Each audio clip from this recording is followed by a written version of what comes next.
Hi there, it is Saturday morning and it is time for Meals with Melissa, and I have a really great topic today. You know, I actually hear a lot of people complain, I'm so tired of chicken, I don't know what to do with it anymore. I know it's a great option and it's inexpensive, but I'm tired of eating it. So, you know, if you're cooking it the same way every time, I can totally appreciate that it might be super boring, and I get it. Like, I've been doing food prep long enough and utilizing eating the same meals over and over again. Sometimes I get sick of my own food. So it's one of the challenges is coming up with other ways to make it work for you that taste good, keep it interesting, and keep you from really kind of, putting it aside as one of your options, because chicken, of course, is one of our leaner options, especially chicken breast. So we're gonna talk about more than 7 ways today to prepare. I call it food prep because honestly, if you're trying to be healthy, you're going to have to plan and prepare ahead. And I see a bunch of people popping up, and I can't quite see it from here because I needed kind of a bigger picture, so I put my camera a little bit further away today. But the first thing that I want to start with, this really will keep you from getting bored. Think about, there's lots of different spices and things that you can use. Now, really one big thing I want you to think about is be careful. We're gonna talk a little bit about some marinades today. There's some great recipes out there, and they do include some healthier forms of sugar, such as like honey, which I know is a more natural form.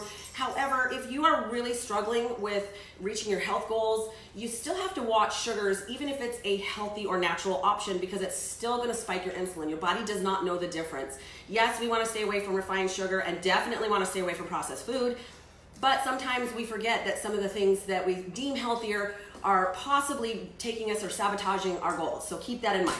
I want to talk a little bit today. One of the things that people tell me is, they want lots of recipes, and that's actually exactly why I do Meals with Melissa. I don't do complicated. I don't have time for complicated, and honestly, I'm not the best cook ever, so I have to keep things really simple. And so what I'm going to tell you is don't overthink it.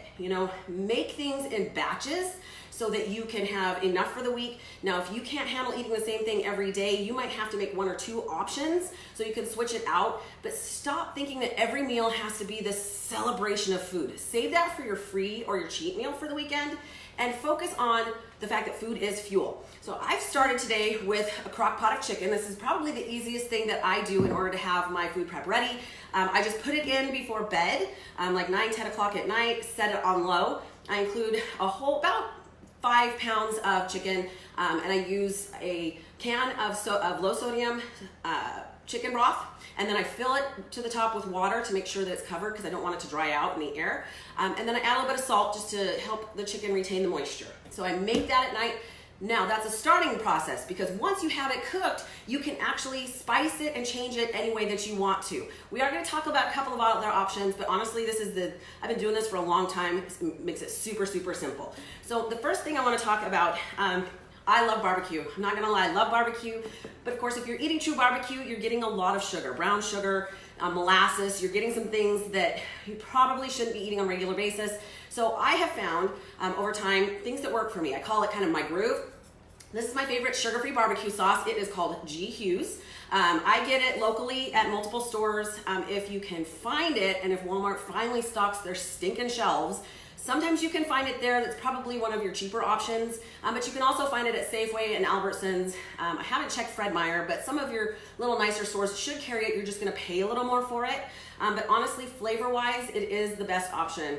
No offense, Walden Farms, your guys' stuff sucks. It just does. I don't like it. It tastes like chemicals. This is a way better option. So in this, it's 10 calories for 2 tablespoons. So, it's a pretty awesome option. Tastes great. So you could actually make like barbecue sliders. I probably wouldn't use buns. I'd probably use something different. You could always do a lettuce wrap, which makes it, of course, extremely clean and healthy. Or if you have to use some sort of bread, you can use some sprouted bread. Or for me, worst case scenario, I might use some whole wheat sandwich thins, which still processed food. I don't do a lot of gluten, so I don't usually use that. I usually find a healthier option than that. But the barbecue sauce is the first thing that I would do. I'm a big fan of tacos. I know everybody talks about Taco Tuesday, taco is the thing. You can still have tacos in a healthier option. Now, I am gonna tell you that the commercially made spices are going to contain a little bit of sugar. But my daughter Aspen makes her own. She's actually just taken the ingredients that's in it, and I'm gonna include what she uses down below when I'm done. She takes the ingredients and she just does everything but the sugar, right? So we can leave that out. It's not a lot of sugar if you're not in extreme mode of trying to be healthy. You might be okay with it, but honestly, we try to cut out as much sugar as possible, especially in stuff that it makes no sense for sugar to be in. So taco salad's great. You don't have to have chips or anything crunchy, or you could just add some extra vegetables for the crunch, like cucumbers, but makes it super simple. You could also turn around and make that more like, do some fajita seasoning and use lettuce for a chicken wrap, which is actually one of my other options. So great option for that.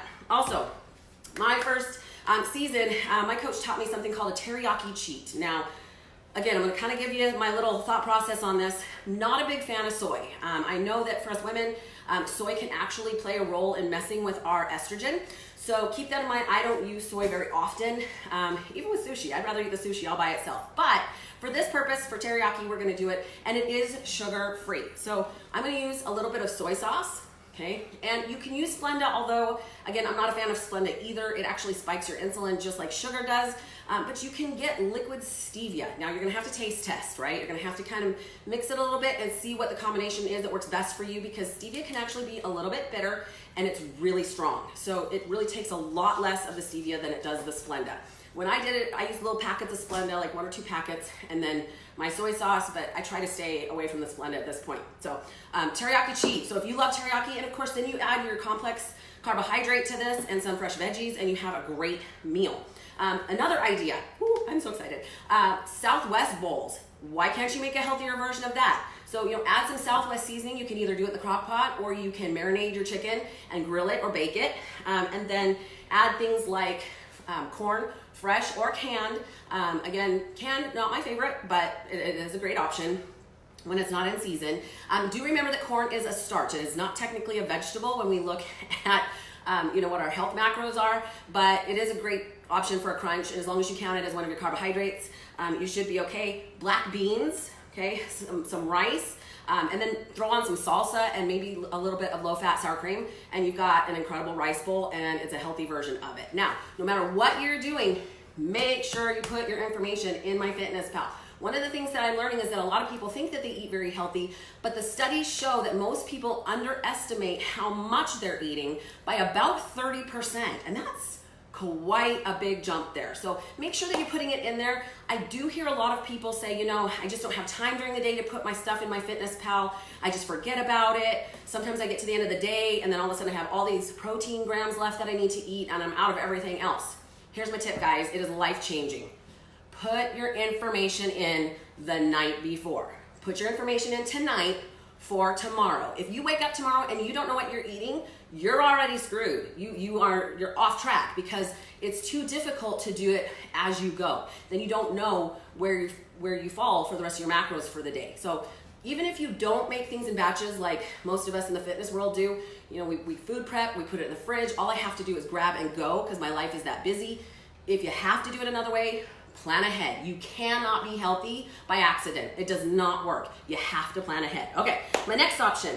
I talked a little bit about lettuce wraps. That's always a good option. You can take any of these options that maybe have a bun or a tortilla, and instead of using those options, you can make your own.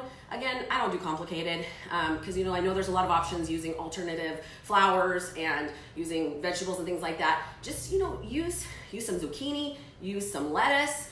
Make it just a healthier version just by sticking it on the lettuce and using it as a wrap versus using something that is probably going to take you over your macros when your carbohydrates.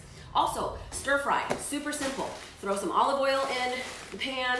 You can get already frozen vegetables put together as a stir fry. Now, I chose the broccoli stir fry because I'm not a fan of some of those weird vegetables that they throw in there. Super, super simple. Throw it in there. If you need a little bit of sauce, use that teriyaki cheat we just talked about. Makes it super, super tasty. And honestly, your family's not gonna know the difference. Throw it on some rice. You could do any of these on some potatoes. Potatoes are not a bad option, guys. I know potatoes get a bad rap, but the problem is that most people throw a bunch of stuff on potatoes, like a lot of sour cream and cheese and bacon bits.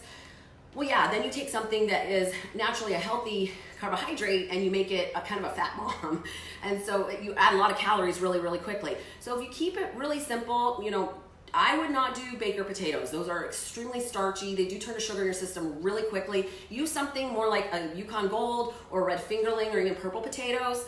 They have unique flavors and they're actually a little bit better for you and they don't hit your system quite as fast as sugar. That when it comes to plants and vegetables and fruits, all of those, plant-based items, that the more fiber it has, the slower the absorption rate of the sugars into your bloodstream. So keep that in mind. That's why they talk about fiber. There's multiple benefits of fiber, but that's a big one.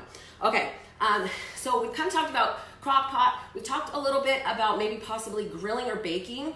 So I want to talk to you about some different marinades that you can do. Again, sometimes it's all about just picking some different seasonings. You know, I know that a couple of our nutrition stores here locally carry some different options. One of them that I got some samples and stuff when I competed here this last month. There's two of them that we use a lot of, Flavor Gods and Feast Mode, I believe it is. I'm gonna grab it just so you can see it. Whoop. See if I can drop it while I'm at it. So yeah, I got some seasonings to try from them. They have a bunch. We got little sample packets. I know that you still have to check, guys. A lot of them do still contain a little bit of sugar. Make sure you're not just looking at the sugars on the nutrition label. You're actually looking at the ingredients as well. And if you see anything that says OS, it's probably got some sort of sugar in it or any sort of syrup. I know a lot of times seasonings will have corn syrup solids. That is a sugar, guys, so you have to pay attention to that. You know, it's kind of a balancing act between finding things that work and not allowing too much stuff in your system. Obviously, a smidgen of it is going to be a lot better than going out and eating some daily candy bars and some other garbage. But, you know, keep that in mind as you're looking, that you do want to check those. But always a good option, because that way you can seriously change your chicken like a zillion different ways really, really quickly. But some of the marinades that I found that sounded really good, all you have to do, go to Pinterest, type in healthy chicken marinades. All sorts of information is going to pop up. I am going to include some links down below when I'm done. But things like lemon and thyme, a good Cajun rub, Southwestern. We talked about that Southwestern bowl. There was one that contains ginger. I mean, there's a ton of options. And the cool thing is you can make some of those marinades ahead, or you can even marinate the chicken all night, throw it on the grill the next day. Again, I cook in batches, so I want to have enough for at least 3 to 4 days. I food prep twice a week if possible, because that's about all I can handle. By about day 4, some of my stuff's getting a little dry. It's time to cook again. So you could also change up your meal plans that quickly if you really needed to as well. A couple of other really great ideas I saw while I was doing some research. Of course, it is zucchini season, and if anybody has some zucchinis that they're willing to part with, I do not like the little teeny ones that they carry at the grocery store. I love the big ones that everybody grows in the backyard and has too many because they multiply like rabbits, right? But I saw a great recipe for zucchini wrapped lasagna. Sounds amazing, right? Take out the pasta, throw in some zucchini, which is, you know, it's a healthy option. Also chicken pad thai. Again, using zucchini as your noodles. You just spiralize them, and all of a sudden you have pad thai. Had the pad thai for the first time last month. Pretty excited about that. Also, one more tip as you're getting your cooking on, you know, you can break everything down and cook it in small pieces, especially if you're pan frying it with a little bit of olive oil. However, by cooking the whole breast, you'll actually keep more of the juices in it. I actually don't break out my chicken out of the crock pot until I'm ready, like I'm doing the day's food, because honestly, by keeping it in the liquid, it makes it stay nice and moist and taste good. So I leave it in there, do my prep, my dividing it out and my measuring my portions first thing in the morning, throw it in a cooler, and off I go. So hey, hopefully that helps you to stay out of the boredom of eating chicken all the time, giving you some healthy options. If you have any questions or good ideas, please either message me or leave a message below. I get some of my best ideas from you guys. Trying to keep it simple here, guys. That's Meals with Melissa. Have a great weekend.